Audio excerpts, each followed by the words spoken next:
시청자 여러분, JTBC 뉴스룸을 시작하겠습니다.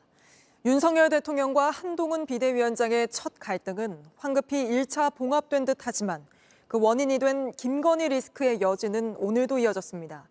명품백 논란에 국민 눈높이를 들이댔던 한동훈 위원장부터 당장 자신의 입장은 달라지지 않았다고 했고, 여당 내에선 김 여사를 향해 사저로 나오거나 잠시 외국에 나가 있는 게 낫겠다는 주장까지 나왔습니다.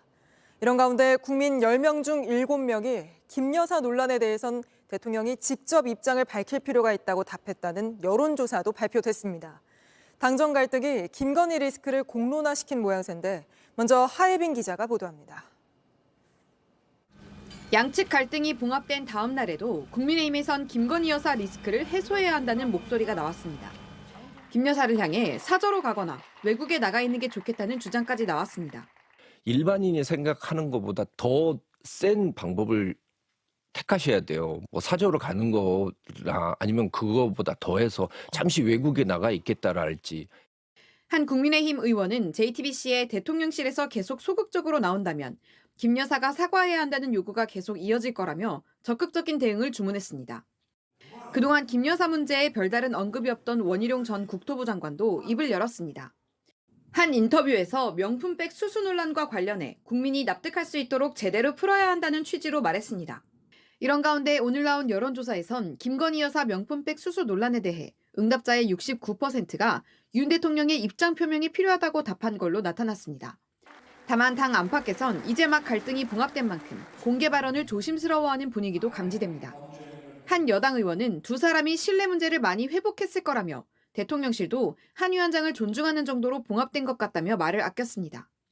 하지만 갈등이 봉합된 뒤에도 논란의 근원을 해소하지 않는 한 언제든 다시 갈등이 불거질 수 있다는 우려가 있다는 점은 공통적입니다. JTBC 하혜빈입니다. 90도로 인사하며 대통령과 충돌 자체는 멈춘 한동훈 위원장도 김건희 리스크에 대한 자신의 입장은 변한 게 없다고 오늘 또다시 분명히 밝혔습니다. 여당의 이런 강경한 분위기에 대통령실의 기류 변화도 좀 감지되는데 배양진 기자가 취재했습니다. 대통령실의 사퇴 요구는 김건희 여사 명품백 수수 논란과 관련한 한동훈 비대위원장의 국민의 눈높이 발언 직후 나왔습니다. 사퇴 요구와 거절로 이어진 충돌 자체는 어제 90도 인사로 시작된 만남으로 일단 봉합된 상황. 하지만 한 위원장은 김건희 리스크에 대한 입장은 전과 달라진 게 없다고 재확인했습니다. 김건희 여사 관련 국민 걱정 많다고 하셨었는데 이 걱정 어떻게 풀어야 한다고 좀 보시는지요? 제가 오늘은 딱 지난번 했던 말 그대로다라는 걸로 대신하겠습니다. 이런 여당 내 분위기에 대통령실도 본격적인 고민에 돌입한 걸로 보입니다. 대통령실 관계자는 JTBC에 김 여사 건과 관련해 최대한 다양한 대안과 시나리오를 검토하고 있다면서 다양한 의견이 올라가고 있는 걸로 안다고 했습니다. 이어 정치적 판단과 결심의 문제라고도 했습니다. 김 여사가 직접 사과 불가론 글을 주변에 보냈을 정도로 강경했던 입장에 다소 변화가 감지된 겁니다. 대통령 신년 기자회견 가능성은 낮지만 이른바 출입기자들과의 김치찌개 간담회나 특정 언론과의 인터뷰는 열려있는 상태입니다. 이게 성사되고 이 자리에서 김 여사 문제가 언급될 경우 대통령이 입장을 밝힐 가능성도 있습니다. 대통령실 내부엔 여전히 사과하면 책임론이 더 커질 거란 의견도 있습니다. 김 여사가 직접 사과 의사를 여당에 밝혔다는 보도에 대해 일부 관계자는 황당한 얘기라며 선을 긋기도 했습니다. 다만 대통령실은 이 보도에 대해 공식 오보 대응을 하진 않았습니다. JTBC 배양진입니다. 대통령실과 가까운 친윤계 의원들은 한동훈 위원장이 김건희 여사의 사과를 처음으로 공개 요구한 김경률 비대위원을 정리해주길 바라는 분위기였지만 이 역시 관철시키지 못했습니다. 이른바 사천 논란을 잠재울 수 있도록 당 차원에서 서둘러 전략공천 가능성도 열어줬는데 유정화 기자가 계속해서 보도합니다. 한동훈 위원장은 김경률 비대위원 거취 문제를 묻는 질문에 단호하게 답했습니다.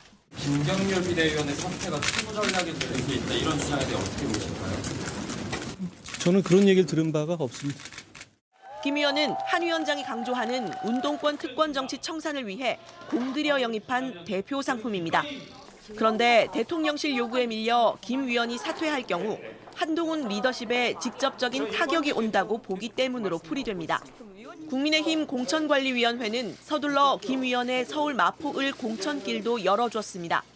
최근 선거에서 3회 연속 패배한 지역에선 우선 추천, 즉 전략 공천이 가능하도록 결정한 겁니다. 민주당 이재명 대표와 정청래 최고위원의 지역구인 인천 계양을과 서울 마포을이 모두 이에 해당합니다. 모두 한 위원장이 직접 김 위원과 원희룡 전 국토부 장관의 손을 들어줬던 곳입니다. 최근 국회의원 선거, 재보궐선거 포함입니다. 3회 연속 패배한 지역, 이런 데서는 우선 추천할 수 있도록 했습니다. 김 위원을 정면 비판해온 친윤계에서도 공천 자체에 대해선 게임이 되겠다며 찬성 의견을 밝히기도 했습니다. JTBC 유정화입니다. 5.18 민주화 운동을 폄훼하는 인쇄물을 돌린 허식 인천시 의회 의장이 오늘도 날 징계하려는 건 양심의 자유를 억압하는 거라는 황당한 주장을 펼치며 의장 자리에서 내려오지 않겠다고 버텼습니다. 하지만 오늘은 결국 의장직을 잃었는데 앞서 허 의장은 그냥 안 물러나고 소송하겠다고 예고한 바 있습니다. 윤정주 기자입니다. 지난 2일 5.18 가짜뉴스가 담긴 인쇄물을 돌린 인천시의회 허식 의장. 역사 왜곡이란 비판과 사퇴 요구를 받고도 자리를 지켰습니다. 동료 의원들이 의장 불신임을 논의하겠다고 하자 어젠 안건이 올라오기도 전에 회의를 끝냈습니다.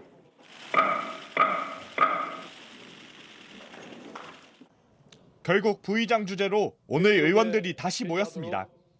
허 의장도 발언대에 올랐습니다. 국힘은 부르고 민주당이라고 안 부른 적이 없습니다. 항상 반갑고 같이 식사도 하려고 노력했지 당을 따진 적은 한 번도 없습니다. 중앙정치권 탓을 하더니 재미있게 즐겁게 의정활동을 해왔건만 중앙정치가 끼어들어 인천시의회를 강타하니 자신이 아니라 징계 시도가 잘못됐다고도 주장합니다. 제도권 신문을 의정활동에 참조하라고 공유한 행동을 가지고 징계를 한다는 것은 양심의 자유마저도 억압하는 행위이고 8분 넘게 이어진 호소에도 참석 의원 33명 중 24명이 찬성해 허 의장은 자리를 잃게 됐습니다. 민주당 의원들은 허 의장이 결과를 받아들이지 않고 법적 조치에 나서면 의원직 박탈도 추진할 계획입니다. JTBC 윤정주입니다. 강의 도중 위안부는 매춘의 일종이라고 말한 유석춘 전 연세대 교수가 1심에서 무죄를 선고받았습니다. 법원은 대학에서 교수의 자유를 제한하는 건 최소한이어야 한다며 무죄를 선고하면서도 통념에 어긋나는 발언이라고 지적했는데 류 전 교수는 법정에서 나오자마자 바로 온 언론이 난리를 치더니 무죄가 나왔다며 위안부 피해 할머니들이 함부로 포장을 너무 심하게 했다고 또 말했습니다. 먼저 최현수 기자입니다. 2018년 유석춘 전 연세대 교수 강의입니다. 한 학생과 논쟁이 오갑니다. 내가 그 무대를 해냈을 때 직접적인 가해자가 일본이 아니니까 매출의 일종이니까. 각계각층의 비판이 이어졌고 정의기억연대가 2019년 10월 류 전 교수를 검찰에 고소했습니다. 법원은 4년 만인 오늘 명예훼손에 대해 무죄를 선고했습니다. 재판부는 이 발언에 대해 통념에 어긋나지만 대학에서 학문과 교수의 자유를 제한하는 건 최소한이 돼야 한다고 밝혔습니다. 류 전 교수는 떳떳하다고 했습니다. 위안부 할머니들이 돈 벌러 간 분들이라는 얘기한 게 잘못됐다고 언론이 난리를 쳤잖아요. 근데 무죄가 나온 거 아니에요, 지금. 자신의 발언은 틀리지 않았다고도 했습니다. 국가적인 어떤 쟁점에 역사적 사실에 자기들의 경험을 그렇게 함부로 막 포장을 너무 심하게 했다고 생각해요. 법원은 류 전 교수가 정의연의 전신인 정대협이 위안부들을 교육해 강제동원 증언을 종용했다고 말한 건 유죄를 인정해 벌금 200만 원을 선고했습니다. 류 전 교수는 항소하겠다고 밝혔습니다. JTBC 최현수입니다. 제국의 위안부를 쓴 박유하 세종대 교수에 이어 류석춘 전 연세대 교수까지 잇따라 무죄가 선고되자 위안부 피해자 측은 크게 반발하고 있습니다. 미래 세대를 길러야 할 교수기 때문에 더더욱 책임을 물어야 한다며 일반 국민들 상식에도 어긋나는 반사회적, 반인권적 판결이라고 목소리를 높였습니다. 이어서 김지훈 기자입니다. 법원은 류석춘 전 교수의 발언을 개인적으로 밝힌 견해나 평가로 봐야 한다고 했습니다. 최대 40만 명으로 추산되는 위안부 전체에 대한 일반적이고 추상적인 표현으로 보인다는 겁니다. 지난해 10월 대법원도 같은 이유로 제국의 위안부를 쓴 박유하 세종대 명예교수에게 무죄를 선고했습니다. 박 교수는 책에 위안부는 근본적으로 매춘의 틀 안에 있던 여성들이라고 적었습니다. 2심은 허위사실 적시 명예훼손을 인정해 벌금 1,000만 원을 선고했지만 대법원은 무죄라고 봤습니다. 교수의 학문적 견해 표명일 뿐 피해자 개인에 대한 구체적 사실을 밝힌 건 아니라는 겁니다. 위안부 피해자 측은 강하게 반발했습니다. 학문의 자유와 표현의 자유는 인간의 존엄이라는 근본적 가치에 결코 우선할 수 없다. 또 류 전 교수는 박 교수와 달리 일본군에 의한 강제동원 자체를 부인하고 있다면서 검찰에 항소를 요청하겠다고 밝혔습니다. 이용수 할머니 등 위안부 피해자 측 법률 대리인은 여성가족부에 등록된 피해자가 이미 알려져 있기 때문에 피해자가 특정된 엄연한 명예훼손이라고 지적했습니다. JTBC 김지윤입니다. 폭설이 쏟아진 호남 지역은 눈이 잦아들며 대설특보가 모두 해제됐지만 주민들은 그동안 쌓인 눈을 치우느라 바쁩니다. 사흘 동안 30cm 넘게 쌓이면서 차량이 파묻히고 비닐하우스가 주저앉았습니다.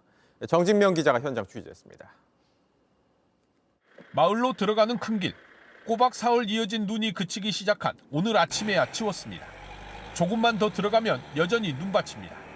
세워둔 차는 눈에 파묻혔고 집 주변에도 발이 푹푹 빠질 정도로 쌓인 그대로입니다. 방에서만 어떻게 허도 못하고 방어가만 안 갔어. 밥도 방에서 힘먹은 게. 마당도 못 치울 정도로 눈이 쏟아져 밭 돌보는 건 엄두도 못 냈습니다. 지금 제가 서 있는 곳은 농작물을 심는 밭인데요. 많은 눈이 쌓이면서 밭인지 알 수 없게 변했습니다. 비닐하우스도 엿가락처럼 휘어져 주저앉았습니다. 그제 밤부터 어제는 하루 종일 왔단 말이요. 그래서 아침에 나와서 보니까 이렇게 씻어졌어요. 눈 뒤처리는 이 마을에서 제일 젊은 70대 노인 몫입니다. 좀 많이 불편하죠. 눈이 많이 오면은. 지금 내가 3일째 못 나왔는데.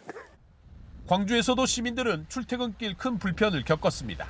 승용차 가지고 다니는데 사고 날까 봐 무서워서 이틀째 지금 걸어 다니거나 버스 타고 다니고. 악천후로 대부분의 항공편이 결항됐던 제주공항은 차츰 정상을 찾아가고 있습니다. 오늘 498편 중 광주와 군산공항의 기상 악화로 40편, 국제선 3편이 결항됐습니다. JTBC 정진명입니다. 연일 계속되는 강추위 속에서 연탄으로 겨울을 보내는 집이 전국에 7만 가구가 넘습니다. 연탄 가격까지 오른 탓에 추위를 견디기가 쉽지 않다고 합니다. 신진 기자가 취재했습니다.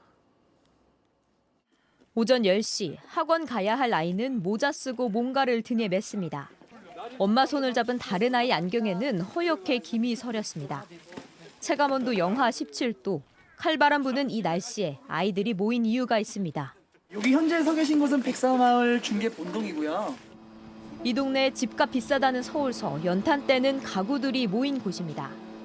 아이 등에 실은 연탄이 비탈길을 오르내리는 노인들에게는 귀하고 귀합니다. 앞으로 더 몇 장 정도 더 나를 거예요? 6장. 그럼 총 10장 정도 나를 거예요? 춥거나 좀 힘들진 않을까요? 네. 탄자로 지은 집들은 단열이 안 됩니다. 온기는 머물지 못하고 집 고칠 여유는 없습니다. 바람을 막아주는 건 이 낡은 나무문 하나입니다. 문을 열고 들어가면 할머니가 혼자 지내는 공간이 나옵니다. 그나마 연탄 난로가 있어서 추운 겨울을 버틸 수 있습니다. 안으로 들어가면 안방이 나옵니다. 그런데 안방은 난방이 전혀 되지 않아서 얼음장입니다.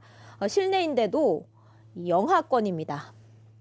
방에서 안 자고 여기서 그냥 자. 난로가 있으니까 그냥 여기서 잔다고. 도시가스가 들어오지 않는 이 마을 100가구 주민들은 연탄으로 버텨야 합니다. LPG가스를 이제 써야 되는데 가스값이 뭐 기름값하고 맞먹잖아요. 근데 이제 연탄은 한번 이제 갈아 넣으면 그래도 최소한 12시간은 가니까. 하지만 값이 너무 올랐습니다. 배달비를 더하면 한 장에 1,000원을 넘습니다. 겨울을 나려면 한 달에 적어도 연탄 150장이 필요합니다. 올겨울 연탄은행은 목표한 300만 장 나눔을 못 채웠습니다. 아직까지 30만 장이 부족해가지고 냉방에서 지낼 수는 없으니까 예상이라도 받아가지고. 연탄 떼는 집은 아직 전국에 7만 가구입니다. 기부와 봉사가 필요합니다. JTBC 신진입니다. 포스코홀딩스 임원들이 전세 헬기까지 동원한 호화 해외 출장 의혹으로 경찰 수사를 받고 있습니다. 그런데 JTBC 취재 결과 KTNG 역시 매년 사회 이사들이 해외 업무 시차를 간다면서 관광을 즐겨온 걸로 파악됐습니다. 이들은 유명 관광지를 돌고 크루즈 여행을 하고 열기구를 타기도 했습니다. 먼저 박준우 기자입니다. 바닷가에 식당이 들어서 있습니다. 기념품을 파는 가게도 보입니다. 튀르키예 이스탄불 인근 유명 휴양지인 부유가다 섬입니다. KTNG 사회이사들이 해외 출장 시 방문한 곳입니다. 취재진이 입수한 KTNG 전 현직 사회이사들의 해외 출장 관련 문건입니다. 지난 2012년부터 최근까지 해외 출장 기록이 담겨 있습니다. 업무 시찰을 한다며 KTNG의 해외 법인이 있는 나라에 갔습니다. 특히 튀르키예를 자주 방문했는데 짧게는 8일, 길게는 12일 일정이었습니다. 출장 일정표를 보면 법인장 보고를 받은 날 빼면 나머지는 대부분 관광입니다. 시내를 시작으로 부유가다 섬에서 마차 투어를 즐기고 보스포러스 해협 크루즈도 탔습니다. 지난해 한 현직 기사는 카파도키아에서 열기구도 탄 것으로 파악됐습니다. 법인이 없는 다른 나라를 경유할 때도 많았습니다. 2014년에 한 전직 기사는 이태리 로마와 밀라노에 들러 5일 동안 개별 일정을 소화한 뒤 튀르키예로 넘어갔습니다. 2019년 러시아 모스크바 법인 시찰에 나선 모 이사도 이태리 카타니아와 나폴리에 먼저 들러 개별 일정을 진행했습니다. KTNG는 개별 일정이 껴있을 경우 항공권과 숙박료는 사회이사 개인이 냈다고 설명했습니다. 하지만 문건에는 개별 일정 기간 숙박비와 매일 $500씩 일비도 그대로 받은 걸로 나타났습니다. JTBC 박준호입니다. 네, 이 소식 취재한 박준우 기자와 조금 더 이야기를 나눠보겠습니다. 자, 박 기자, 사회이사들이 개인 일정들은 자신들이 비용을 냈다 이렇게 해명을 했지만 뭐 항공료, 숙박비, 일비까지 회사 돈이 들어간 거잖아요. 뭐라고 설명을 합니까? 먼저 일단 연락을 받지 않은 경우도 있었고요. 받더라도 정당한 목적으로 출장을 갔다는 입장이었습니다. 네. 들어보시죠. 시대에 응할 수 없습니다. 미안합니다. 인사공사 전역하고 공장 방문하고 그렇게 했습니다. 근무 일정도 그렇게 길지 않았고요. KTNG도 이제 입장을 물어봤는데 역시 적법한 절차와 규정에 따라서 업무 수행을 지원한 것이라고 해명을 했습니다. 네, 명확한 해명으로 들리진 않는데 이런 관광 일정들을 사회이사들만 간 겁니까? 아닙니다. 보니까 이 부부 동반으로 가는 경우도 상당히 많았는데요. 심지어 이 업무 보고를 받는 자리에 배우자가 함께 하기도 했습니다. 그럼 그 경우에는 부부가 함께 관광을 한 겁니까? 네, 그 해외 법인이 없는 국가에 아예 관광 목적으로만 들른 경우도 있었는데요. 2012년의 케이스입니다. 모 이사가 이태리, 로마와 나폴리, 그리고 그리스 아테네 등을 이 배우자와 함께 순수 관광 일정으로만 다녀왔고요. 네. 그리고 또 현직인 모 이사도 2018년에 이 튀르키예와 그리스로 이렇게 부부 동반 출장을 떠났습니다. 네. 이 해당 이사는 한 지자체 규제개혁위원장을 맡고 있는데요. 2022년에도 이집트 등을 배우자와 함께 다녀왔고 지난해에는 혼자서 스페인을 다녀온 것으로 전해졌습니다. 그리고 네. 그리스, 지금 제가 방금 말씀드린 그리스, 이집트, 스페인 모두 KTNG 해외 법인이 없는 국가들입니다. 네. 뭐 이런 일정들에 회사 돈이 들어간 것도 문제지만 또 회사 직원이 동원된 경우도 있다고요? 지난 2014년 사례를 좀 살펴보면요. 그 한 사회이사가 부인과 미국으로 동반 출장에 나섰는데요. 이 KTNG의 100% 자회사죠. 이 KGC 인삼공사의 현지 직원들이 이 부부의 가이드와 기사 역할을 한 것으로 확인됐습니다. 네. 이 부부가 LA 시내 등을 돌아봤다고 하는데요. 당시 이메일을 제가 살짝 좀 읽어드리겠습니다. 지금 여기 나오고 있는데 사모님이 쇼핑하시는 것도 좋아하시고 이사님께서도 명품 브랜드는 빠삭하게 아시는 데다가 돈 쓰시는 거에 크게 구애받지 않으시는 것 같아요. 덕분에 모모 씨는 하루 종일 운전하고 저는 사모님, 이사님 옆에서 찰싹 붙어서 식사를 했다. 이렇게 적혀 있습니다. 네. 그런데 이렇게 뭐 회사 돈을 쓰면서 관광하듯이 출장을 가면 안 되는 거잖아요. 이게 어떻게 가능했던 겁니까? 이 KTNG 그 내부 관계자한테 물어봤는데 내부 임직원의 조직적인 문서 조작 때문이라고 했습니다. 이 관광 패키지 상세 내용은 빼놓고 오로지 업무 중심으로 허위 출장 일정표를 만들어서 보고를 한다는 건데요. 이 보안 때문에 이메일도 안 되고 이 종이 서류로만 보고를 했다고 합니다. 네, 여기까지 듣겠습니다. 박준우 기자였습니다. 네, 또래 여성을 잔인하게 살해한 혐의로 1심에서 무기징역을 선고받은 정유정은 그동안 재판부에 20차례 넘게 반성문을 냈습니다. 그런데 정유정이 가족들과 만난 자리에서 억지로라도 성의를 보이려 반성문을 써야겠다고 말한 사실이 새롭게 드러났습니다. 구석찬 기자입니다. 검찰 조사에서 성실히 조사에 임하겠습니다. 네, 감사합니다. 몰려든 취재진 앞에서도 태연했던 정유정. 유치장에서는 하루 3끼를 다 챙겨 먹고 잠도 잘 잤습니다. 이런 태도, 1심 재판을 받으며 21번이나 반성문을 내고 법정에서 고개를 숙이고 흐느낀 것과는 사뭇 다릅니다. 오늘 법정에서는 두 얼굴의 정유정, 그 면면이 또다시 드러났습니다. 1심의 무기징역 선고에 대해 검찰은 가볍다, 정유정 측은 과하다며 모두 항소해 오늘 항소심 첫 재판이 열렸습니다. 검찰은 정유정이 구치소에서 가족과 접견한 녹취록과 파일을 새 증거로 제출했습니다. 아버지에게 억지로라도 성의를 보이려고 반성문을 적어야겠다 하고 압수수색 전에 방을 치워놨어야지라며 할아버지를 원망하는 모습이 담겨 있다고 했습니다. 감형 사유를 고민하는 말도 포함됐습니다. 이런 걸 봐도 개전에 정이 없어 사형 선고로 재범 위험을 막아야 한다는 게 검찰 주장입니다.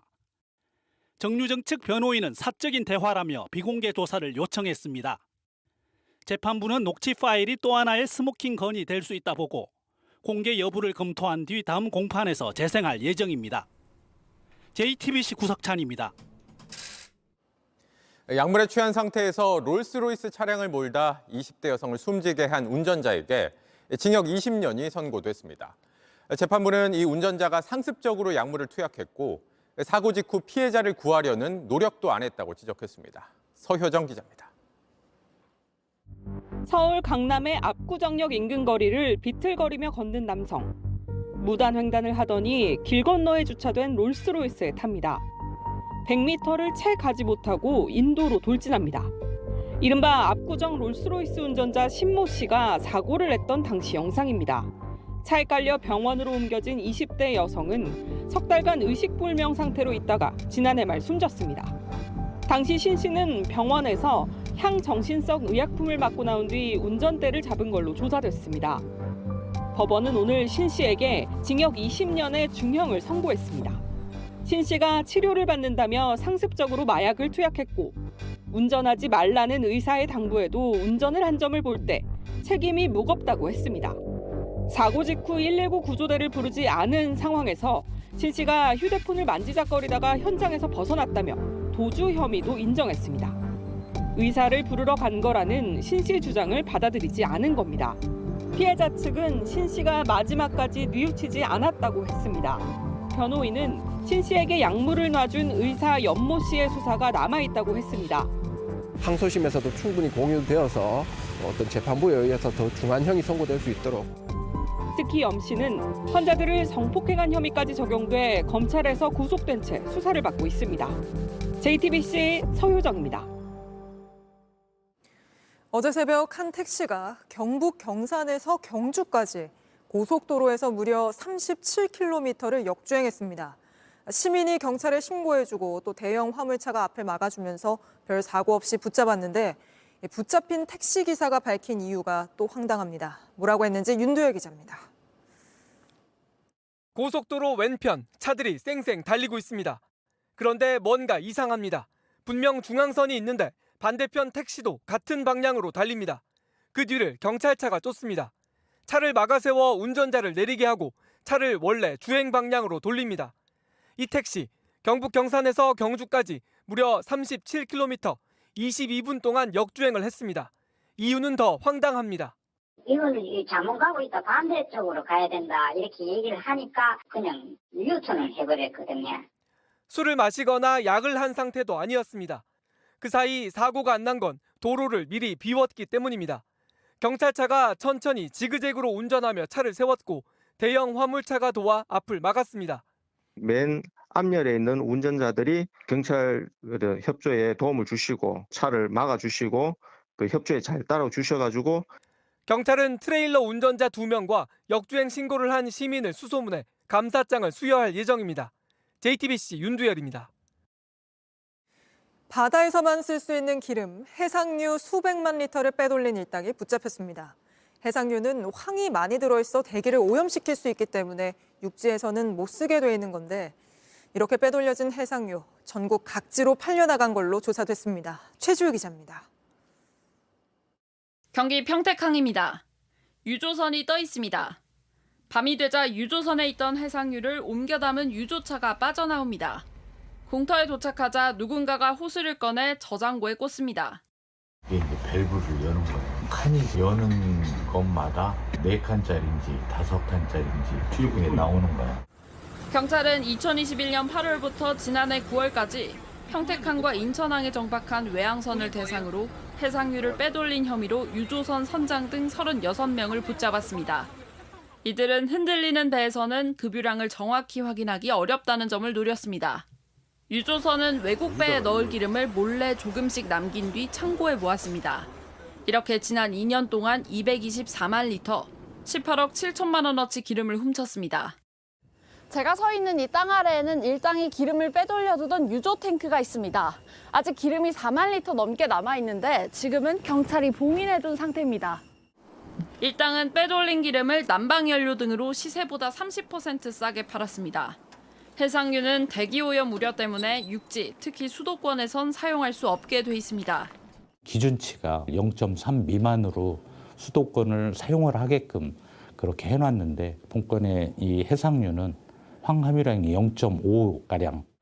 경찰은 절도를 주도한 유조선 선장 등 3명을 구속했습니다. JTBC 최지우입니다. 중대재해처벌법, 산업 현장에서 인명피해가 나면 기업주를 형사처벌할 수 있게 한 법이죠. 2022년에 시행됐지만 50인 미만 사업장은 2년 동안 예외로 해줬는데 이제 이 유예 기간이 곧 끝나서 사흘 뒤인 오는 토요일이면 전면 시행됩니다. 정부는 그동안 경영계 입장 등을 반영해 50인 미만 사업장에게 적용하는 걸 2년 더 늦춰달라고 촉구해 왔는데 국회 다수당인 야당이 거부하자 마음이 급해진 정부에선 오늘 관련 부처 장관 3명이 기자회견장에 섰습니다. 그리고는 수백만 노동자의 일자리가 위태로워진다. 또 동네 빵집 사장님들까지 처벌 대상이다. 이렇게 주장했는데 이게 과연 사실인지 조부경 기자가 따져봤습니다. 제대로 준비가 되지 않은 상황에서 법이 확대 시행된다면 상시 근로자가 5명 이상인 동네 음식점이나 제과점 사장님도 중대재해처벌법 확대 적용 대상이 됩니다. 노동자 5명 이상인 곳은 모두 해당되는 건 맞습니다. 하지만 중대재해가 발생할 가능성이 낮은 곳들을 언급하며 과장해 해석했다는 지적이 나옵니다. 동네 빵집 아저씨의 이미지, 착한 어떤 사람의 이미지로 이렇게 씌우고 그 사람을 공격하는 사람은 나쁜 사람으로 국민들을 갈라치기 하면서 이 제도를 유예시키려고 하는 그런 의도라고. 최근 3년간 산재 사망자 수를 보면 숙박 및 음식점업에선 매년 1%대였습니다. 사장이나 뭐 약간 많이 해주면 지인들. 근데 이런 데는 특별히 없을 것 같아요. 그렇게 많이 해당이 될 것 같지 않은데. 정부는 또 중대재해법이 시행되면 많은 노동자가 피해를 볼 거라고 주장했습니다. 83만 7천 개의 50인 미만 기업이 안정적으로 운영되지 못한다면 그 피해가 고스란히 그곳에서 일하는 800만 명 근로자의 고용과 일자리에 미칠 것이. 사장이 처벌을 받으면 업체가 문을 닫아 노동자들이 일자리를 잃을 거란 겁니다. 하지만 폐업과 실업이 늘어날 거란 구체적 근거를 대진 않았습니다. 손 놓고 아무것도 안 하고 있다가 또 유예하자고 하면 애초부터 사람 살리고자 함에 마음이 없었던 것 아닙니까? 더 이상 일하다 억울하게 죽거나 다치지 않도록.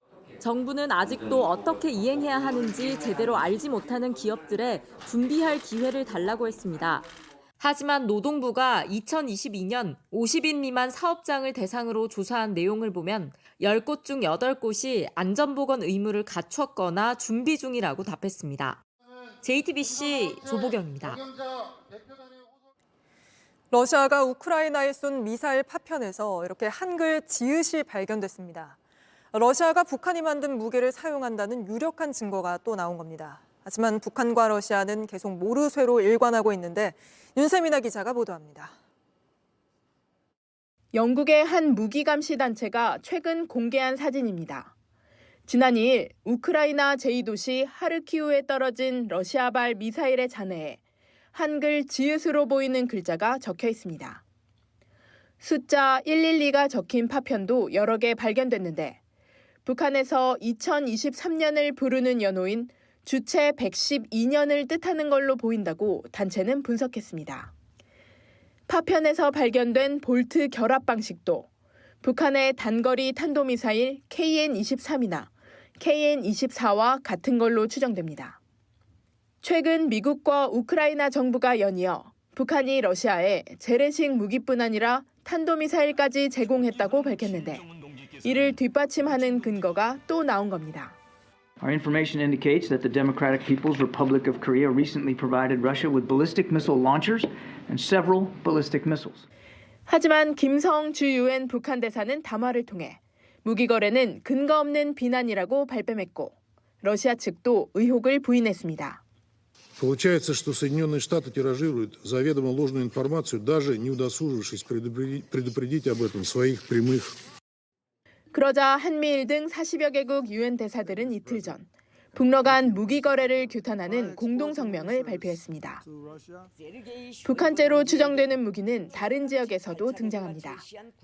이스라엘과 분쟁 중인 팔레스타인 무장정파 하마스와 예멘의 후티 반군도 북한제 무기를 쓰고 있는 정황이 드러났는데 모두 한글 표식을 통해서입니다. JTBC 윤세민입니다. 트럼프 전 대통령이 아이오와에 이어 뉴햄프셔 경선에서도 승리했습니다. 트럼프와 바이든의 대선 리턴 매치 가능성이 높아졌는데 바로 뉴햄프셔 맨체스터로 가보겠습니다. 자, 강태화 특파원, 트럼프 전 대통령이 대세론을 굳힌 것 같네요. 그렇습니다. 트럼프 전 대통령은 뉴햄프셔 공화당 프라이머리에서 54.6%를 득표하며 43.2%에 그친 헤일리 전 대사를 이겼습니다. 지난 15일 아이오와 코커스에 이은 2연승입니다. 역대 공화당 경선에서 한 후보가 초반 1, 2라운드를 모두 승리한 건 이번이 처음입니다. 그만큼 트럼프의 대세론은 강력했습니다. And she was up and I said, wow, she's doing like a speech like she won.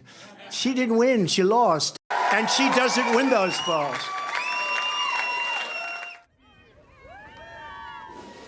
네, 트럼프는 디센티스는 아이오와에서 2위에 오른 뒤 사퇴했지만 3위를 했던 헤일리는 여전히 자리를 지키고 있다며 불편함을 표시했습니다. 사실상 자진 사퇴를 압박한 겁니다. 네, 이번 결과로 오는 11월에 트럼프와 바이든이 다시 맞붙는 모습을 보게 될 거라는 전망이 많이 나오는데요. 다음 경선, 공화당 경선 어떻게 점쳐지고 있습니까? 네, 이변을 노렸던 헤일리 전 대사는 개표가 시작된 직후 패배를 인정했습니다. 하지만 경선을 포기하진 않았습니다.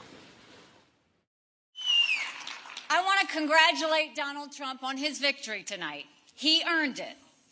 This race is far from over. And the next one is my sweet state of South Carolina. 네, 사우스캐롤라이나는 헤일리가 주지사를 지냈던 정치적 고향입니다. 헤일리에겐 마지막 승부처입니다. 다만 여기서도 의미 있는 결과를 내지 못할 경우 경선을 지속할 동력이 급격히 사라질 가능성이 큽니다. 실제 미국 언론들은 뉴햄프셔 경선 결과가 나오자 트럼프와 바이든의 리턴 매치 가능성이 확실해지고 있다고 보도하기 시작했습니다. 네, 알겠습니다. 여기까지 들어보겠습니다. 강태화 특파원이었습니다. 올 들어 우리 증시는 7%나 하락하면서 맥을 못 추는 모습입니다. 미국과 일본 증시가 훨훨 날고 있는 것과 대조적이죠. 전문가들은 가장 큰 이유가 중국 경제에 있다고 분석하는데 배경이 뭔지 오원석 기자가 전해드립니다. 코스피 지수는 오늘도 떨어졌습니다. 어제보다 8.92포인트 내린 2469.69로 마감했는데 장중 한때 1%대 하락하기도 했습니다. 올 들어 장이 열린 건 17일, 그중에서 상승 마감한 날은 겨우 5일에 불과합니다. 특히 새해가 시작된 직후엔 8거래일 연속 곤두박질 쳤습니다. 지금까지 하락률은 7%가 넘습니다. 다른 나라 상황은 우리와 반대입니다. 미국 다우지수는 사상 처음으로 38,000선을 넘었습니다. 일본 니케이 지수는 올 들어서만 9%가량 오르며 거품 경제로 증시가 활황이던 1989년 사상 최고치를 눈앞에 두고 있습니다. 우리 증시가 유독 약세인 건 중국 경기 침체의 영향이 큽니다. 중국 경제도 안 좋고 서양 자본들이 좀 피하잖아요. 그러다 보니까 지금 한중일 삼국지에서 일본이 독식하고 있는 구조고, 중국 경제는 내수와 부동산을 중심으로 부진이 이어지고 있습니다. 중국 증시 역시 급락세를 면치 못하고 있는데 경제 영향권에 있는 우리 증시 역시 덩달아 떨어진 겁니다. 중국 정부가 주가를 띄우기 위해 대규모 자금을 투입할 거란 기대도 나오지만 효과가 얼마나 갈지 미지수입니다. 중국 상황뿐 아니라 국내에선 2차 전지 열풍이 시들해진 데다 반도체 기업 실적이 예상을 크게 밑돌며 당분간 큰 폭의 반등은 어려울 거란 전망이 많습니다. JTBC 오원석입니다. 최근 서울 강남 아파트 단지 상가에 빈가게가 늘고 있다는 소식 전해드렸는데 한때 투자 열기가 뜨거웠던 지식산업센터도 빈자리가 많다고 합니다. 기업 사무실이나 공장이 입주하면서 각광을 받았던 곳인데 수요가 크게 줄면서 건설업계에도 타격이 예상됩니다. 이상화 기자입니다.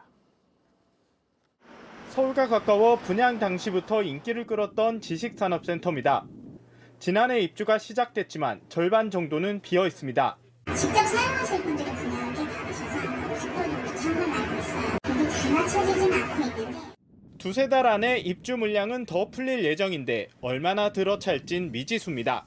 2월 달에 이제 6, 9, 7, 8 불러 2, 3월에 준공 떨어지거든요. 옆에는 뭐 1,300개, 1,200개 호실들이에요. 조금만 잘게 쪼개나. 이제 이 호실들이 이제 문제인 거죠. 일반 공장보다 규제가 적은 지식산업센터는 2, 3년 전 부동산 호황기에 전국 1,200여 곳에서 1,500여 곳으로 늘었습니다. 하지만 늘어난 공급에 경기 침체까지 겹치며 공실이 크게 늘고 있는 겁니다. 사업성을 보고 뛰어든 건설사들도 난감한 상황입니다. 사업성이 좋아가지고 엄청 많이 좀 이제 진행이 됐는데 공급 물량이 너무 많아져가지고 수도권에서도 입지가 좋지 않은 곳에 지어지는 지식산업센터들이 굉장히 많거든요. 교통이 괜찮은 곳은 그나마 낫지만 일부 지역에선 분양이 안 되는 곳도 생겨나고 있습니다. 고금리가 지속되고 있는 데다가 현재값이 오르기 때문에 분양은 더욱이 안 되죠. 개조업이나 또는 그 설비 투자가 늘어나게 되면 그때는 또 지산이 또 좀 인기를 끌 수 있지만 그러다 보니 고금리에 PF 대출만 받고 아예 첫 삽도 뜨지 못한 부지가 300여 곳에 이릅니다. 업계 16위 태영건설도 성수동 지식산업센터 PF 대출 연장에 실패해 워크아웃에 들어갔는데 건설업계 또 다른 뇌관이 될 거란 우려도 커지고 있습니다. JTBC 이상화입니다. 구글은 지난 2021년 자신들이 만든 안드로이드 체제만 사용하게끔 스마트폰 제조사들에게 강요했다는 이유로 공정거래위원회로부터 2,200억 원 넘는 과징금을 받았습니다. 구글이 이걸 취소해달라며 소송을 냈는데 패소했습니다. 조혜연 기자입니다. 2021년 9월 공정거래위원회는 구글에 2천억 원이 넘는 과징금을 매겼습니다. 스마트폰 제조사들에게 구글의 안드로이드 운영체제만 사용하도록 갑질을 했다는 이유였습니다. 핵심은 파편화 금지 조약이라는 독소 조항에 있습니다. 안드로이드를 무료로 배포하면서도 제조사들이 개발 기기에 맞게 변형해 사용하는 건 금지한 규정입니다. 운영체제 시장을 독점하려던 구글의 전략에 LG와 삼성 등이 직접적인 피해를 본 것으로 조사됐습니다. 구글은 OS 사업자고 기기 사업자가 아닙니다. 경쟁 OS 사업자의 개발과 그거를 기기에 뭔가 맞춤화하고 개발하는 과정을 내가 막고 싶었던 겁니다. 구글은 공정위가 안드로이드 공개로 제조사와 앱 개발자, 소비자가 입은 혜택은 고려하지 않았다며 법원에 소송을 냈습니다. 2년 만에 나온 법원의 결론, 구글의 불공정 행위가 맞다는 겁니다. 법원은 제조사들이 구글 때문에 불이익을 받았다고 봤습니다. 스마트 기기 출시도 방해받고 구글 경쟁사와의 거래도 제한됐다고 설명하며 과징금을 취소해달라는 구글의 청구를 받아들이지 않았습니다. JTBC 조혜안입니다. 앞서 보신 허식 인천시 의회 의장 논란처럼 이 5.18 민주화 운동을 깎아내리려는 허위 정보가 여전합니다.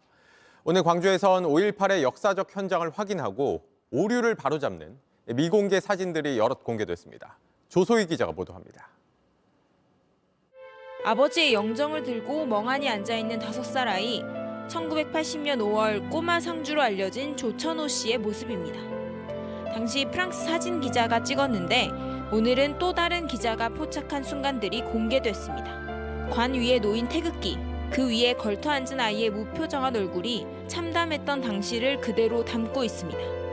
꼬마 상주 뒤론 수많은 시신이 태극기에 덮여 있는데 이곳은 희생자들의 시신을 임시 안치한 옛 광주 상무관으로 확인됐습니다. 전남 화순 너릿제 터널 앞 도로 정비라고 적힌 민간 트럭이 불타고 있습니다.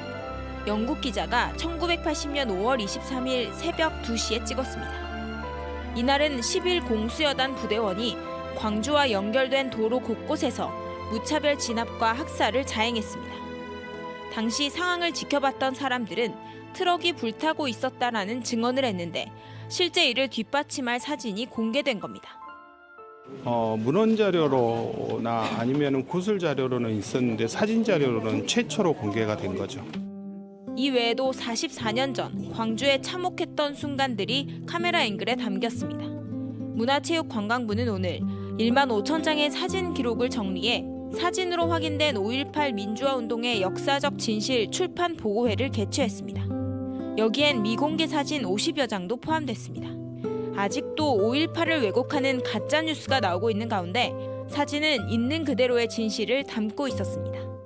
JTBC 조소입니다.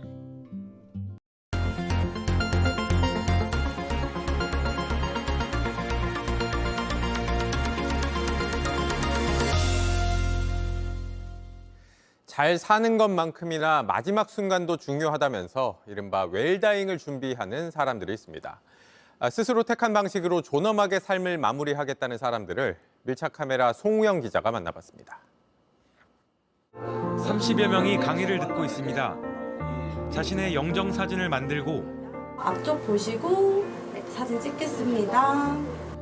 유언장도 미리 써봅니다. 잘 살아왔다고 생각했는데 막상 가려니 후회만 밀려오는구나. 이렇게 갈 줄 알았으면 더 잘했을 텐데. 그동안의 삶도 되새겨봅니다. 다윤아, 연서야, 아빠가 남겨준 게 없이 떠나서 미안해. 물질적으로는 남겨준 게 없지만 아빠는 너희가 바른 사람으로 성장하도록 많이 노력했어. 충남 천안의 한 대학에 있는 웰다잉 센터입니다. 어떻게 죽음 준비 하나 없이 저승으로 이사 가시려고 하십니까? 좀 어떤 거는 꼭 준비하시고 세상을 떠나셔야 되지 않겠습니까? 수십 개의 관들이 놓여 있습니다. 영정 사진을 찍고 유언장도 작성한 사람들은 이 수의를 입고 들어가서 직접 임종 체험을 하게 됩니다.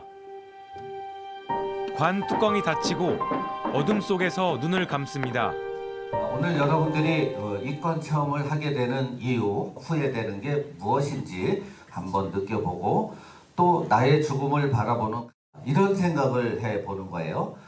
관 속에 막상 들어가 보니까 진짜 껌껌하고요.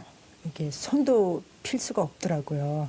욕심이라든가 이런 게 다 부질없구나 이런 생각이 들더라고요. 죽음에 대한 진지한 고민을 하게 된 시간이었습니다. 구급대원으로서 많은 죽음을 보게 되고 나는 더 의미 있는 죽음을 맞이하고 싶다는 생각이 들어서 참가하게 됩니다. 이렇게 최근엔 잘 죽는 것, 이른바 웰다잉에 대한 관심이 부쩍 늘었습니다. 연명 치료를 하지 않겠다는 사람도 많아졌습니다. 그래서 다리 끄고 죽인지 끄고 뭐 그런 거 봐봐. 얼마나 가슴 아픈가. 자식이 그걸 봐봐.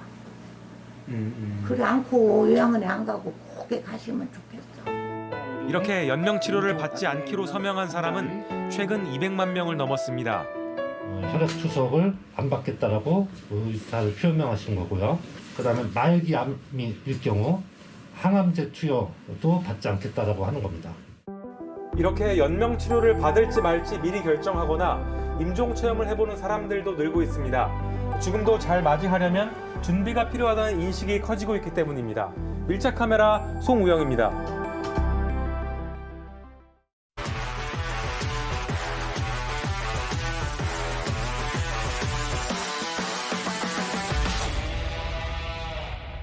스포츠 뉴스입니다. 16강 상대로 어떤 팀도 피할 생각이 없다. 어떻게 바뀔지 내일 경기를 봐달라. 방금 전 끝난 기자회견에서 클린스만 감독이 남긴 말입니다. 우리 축구대표팀은 내일 말레이시아와 맞섭니다. 홍지용 기자입니다. 우리나라는 바레인과 요르단을 만나 멋진 골몰이를 이어갔습니다. 이강인의 번뜩이는 슛, 황인범의 반짝이는 슛, 손흥민의 대담한 페널티킥까지 두 경기에서 모두 5골을 넣었습니다. 그러나 실점 장면도 뼈아팠습니다. 한 수 아래로 평가되는 상대에게 너무 쉽게 뚫렸습니다. 어딘가 아귀가 잘 안 맞은 축구는 수치에서도 명확히 드러납니다. 축구 통계 매체 옵타에 따르면 대표팀은 경기당 8번 상대 진영에서 공을 빼앗았는데 그만큼 압박이 잘 먹혀들지 않았습니다. 16강에서 만날 수 있는 사우디아라비아나 일본의 절반 수준입니다. 공격의 시작점도 다른 나라에 비해 뒤처지다 보니 상대를 압도하지 못했습니다. 부진한 경기력 속에서 좋은 찬스를 놓친 조규성을 비롯한 공격진에게 비난의 화살이 쏟아졌습니다. 동시에 측면 수비수인 이기재와 김태환이 줄줄이 부상으로 쓰러진 상황을 맞았습니다. Yes, we have different options and you're going to see the option tomorrow. 요르단에 이어 조 2위로 밀려나면서 마지막 경기 말레이시아전은 16강에서 누구와 맞설지를 결정하는 중요한 일전으로 남았습니다. 1위가 됐을 때는 일본과 일찍 만날 수도 있는데 클린스만 감독은 일본을 피하려 하는지 질문받자 웃음으로 받아쳤습니다. So it's not true? No, we don't want to avoid anybody. JTBC 홍종입니다. 아시안컵 16강 진출 확률 0.52%. 결국 기적은 없었습니다. 중국 축구 얘기입니다. 카타르를 떠난 선수들이 조금 전 베이징에 도착했는데요. 중국 팬들의 분노가 어느 정도일지 안 봐도 알 수 있겠죠. 한때 중국 올림픽 축구대표팀을 맡았던 히딩크 감독의 말이 계속 맴돕니다. 중국이 월드컵에 나가는 것보다 월드컵을 개최해서 진출권을 따는 게 더 쉽다고 지적했죠. 결국 아시안컵을 이끈 얀코비치 감독은 경질됐고 새로운 감독 후보로 최강희 감독과 서정원 감독 그리고 박항서 감독도 거론된다는데요. 과연 한국 지도자가 중국 축구의 답이 될 수 있을까요?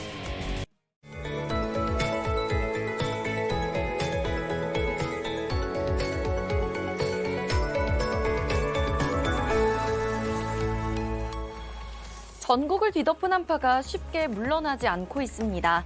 사흘 동안 서울을 비롯한 중부와 경북 내륙은 한파특보가 유지 중입니다. 모레 아침까지는 매서운 추위가 계속될 텐데요. 내일도 오늘만큼이나 칼바람이 불며 한기가 가득하겠습니다.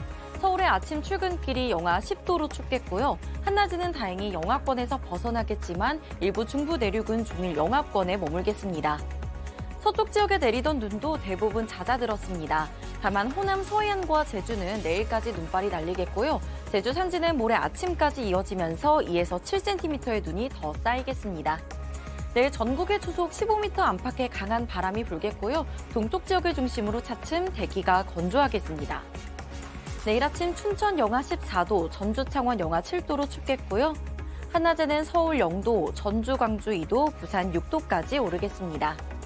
당분간 하늘은 대체로 맑겠고요. 주말부터 예년 수준의 겨울 날씨를 회복할 전망입니다. 날씨였습니다. 뉴스룸 저희가 준비한 소식은 여기까지입니다. 시청해주신 여러분 고맙습니다.